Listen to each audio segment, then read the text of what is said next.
करत करत अभ्यास से जड़मती होत सुजान, रसरी आवत जाते सिल पर पड़त निशान। एक आपने एक बात तो सुनी होगी आपने जस्ट, कि करत करत अभ्यास, आप लगातार किसी को पाना चाहते हो। आपको मैं कहानी सुनाता हूं। आपने बरदराज नाम के विद्वान का कहानी सुना होगा। बरदराज एक संस्कृत के विद्वान थे। हुआ घटना एक घटा कि बरदराज बरसों से क्लास 1 में ही रहे, मतलब 10 वर्ष बीत गए, 15 वर्ष बीत गए, लेकिन वो क्लास 1 से मतलब पहले क्लास से आगे नहीं बढ़ पा रहे थे। उनको समझ में कुछ आता नहीं, उनका बुद्धि जड़ हो गया था। जड़ मतलब जिसमें कोई सेंस ना हो, पढ़ते रहो पढ़ाते रहो, कोई दिमाग नहीं काम कर रहा है। उनका दिमाग वो जड़ बुद्धि होगा ना, जड़ मतलब पेड़ पौधे जड़ नहीं होता, बिल्कुल निर्जीव जैसा। तो करत करत अभ्यास से जड़मती, इसका मन जड़ भी होगा ना, सुजान विद्वान बन जाएगा।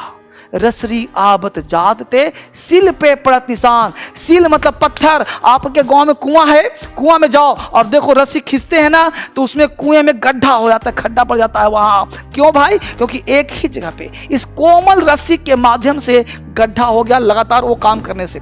तो हुआ क्या कि बरदराज को एक ही क्लास में थे, तो गुरुजी ने कहा कि बेटा अब मेरे बस में नहीं है कि तू पढ़ा पाऊं, तेरी इज्जत प्रतिशत, तू जवान हो गया बच्चा से, लेकिन तू एक ही क्लास में है, मैं तुझे पढ़ा नहीं सकता, इसलिए तुम मेरे लायक नहीं हो, अपने घर चले जाओ, खेती बाड़ी करो, दुनियादारी करो, तुम पढ़ नहीं सकता। बरदराज भोला वाला था, चला गया। वो ऑफिस मतलब उस गुरुकुल से निकलकर जा रहा था, उसे बहुत तेज प्यास लगी। एक कुएं के पास गया। कुएं के पास जाने के बाद उस प्यास लगी थी, तो एक व्यक्ति पानी लेने आ रहा था। उसने देखा कि रस्सी से पानी निकाल रहा है, उस गड्ढे में रस्सी घुस रहा है। उस व्यक्ति को लगा, बरदराज को, कि इस कोमल सी रस्सी से इस सील पे, पत्थर पे गड्ढा पड़ जा रहा है, और मैं इतना जड़मती हूं कि अगर एक ही चीज को बार बार पढ़ूं तो क्या दिमाग काम नहीं करेगा? उसने तुरंत जो है उस रस्सी को देखा, उस गड्ढे को देखा, और फिर वापस गया गुरुजी के पास गुरुकुल में। बोला, गुरुजी मुझे एक मौका दो, एक बार मौका दो, मैं आगे फिर से पढ़ाई करना चाहता हूं, और इस बार मैं घर नहीं जाऊंगा, क्योंकि मैं इज्जत का सवाल है, प्रतिशत वाला है, मैं पूरा पढ़ना चाहता हूं, मन से काम करना चाहता हूं। तो गुरुजी ने कहा कि एक ऐप है हिंदुस्तान में, उस ऐप का नाम है डीएसएल अचीवर्स ऐप।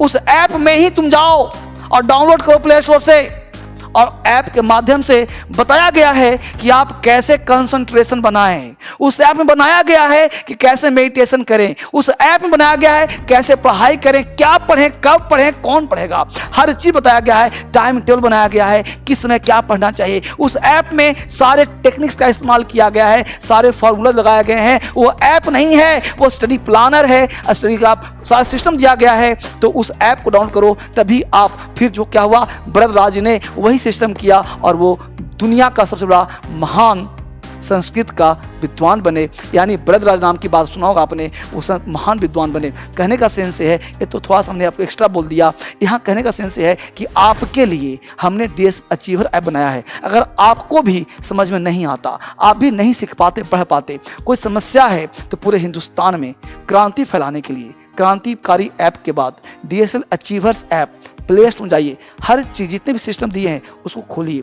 कोई दिक्कत हो तो उसमें जी दिया, वहाँ क्लिक करेंगे तो डाउनलोड अपने आप हो जाएगा। कोई दिक्कत हो तो नंबर चल रहा है, यहाँ नंबर चल रहा है, इस पर कॉल करिए और मैं आपसे बात करूँगा। आपको परेशानी कहीं भी पढ़ने में है, वो एक्चुअली ऐप नहीं है, वो स्टडी लर्नर है, वो प्लानर है। और साथ ही साथ इंग्लिश से पढ़ना चाहते हो, सीखना चाहते हो, तो इंग्लिश का भी बैच वहाँ पर है, हर चीज़ आपको मिलेगा। उससे बेहतर पूरे हिंदुस्तान में कोई ऐप नहीं है। एक ऐप में सारी सुविधा, कैसे पढ़ें, कैसे सीखें, साथ से पढ़ाया भी गया है। तो मिलता हूं कल, इस कमेंट करिए और ऐप में 5 मिनट दीजिए, क्योंकि आपके लिए बनाया गया है। वो ऐप डाउनलोड कर लिया, मतलब सारा समस्या का समाधान। यूपीएससी बच्चों के लिए तो वरदान साबित हो रहा है। वो यूपीएससी के लिए, एसएससी के लिए, सीजीएल के लिए, सारे एग्जाम के लिए वरदान है। मिलता हूं कल आपसे एक नए क्लास के साथ, नए सेशन के साथ। Thank you very much.